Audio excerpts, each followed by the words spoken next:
Well, it adds to the kinds of stress that the person experiences.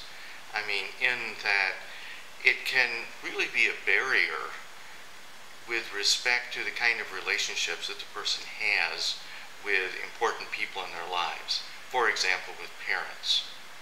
In that one of the things that, happens with parents, it's a natural kind of thing, and I'm a parent myself, so I do understand this, is that parents have, things that they hope and wish for their children.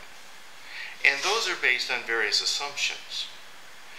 One of the things that parents often look forward to is for their children to get married, have their own children, and so on.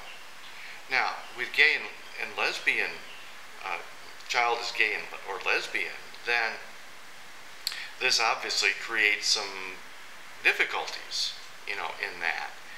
And so, in leading a double life, the child wants to kind of spare the parent kind of some anxiety and some pain and so forth, so kind of keeps that a secret.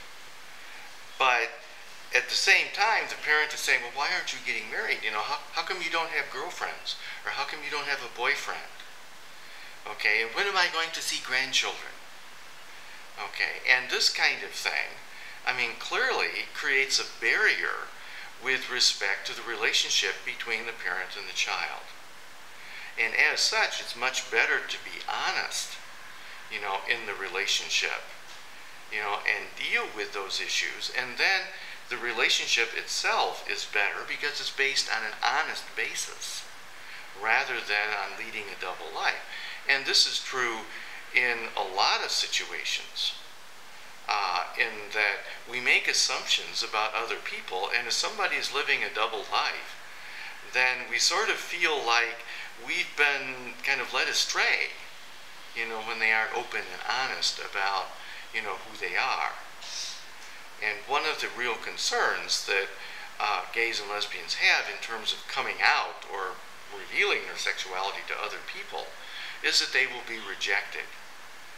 And in some cases, that fear is well-founded. In other cases, there's actually kind of a sense of relief. I've known of a number of cases where, the person would finally decide, he's going to come out to parents or to brothers and sisters or to friends, and they say, yeah, what took you so long? In that they'd sort of figured it out all along. And then it took the person a while to take the plunge, as it were, and to open up and say, this is who I am. And once they did that, then the relationship smooths out a fair amount because it's no longer based on false premises.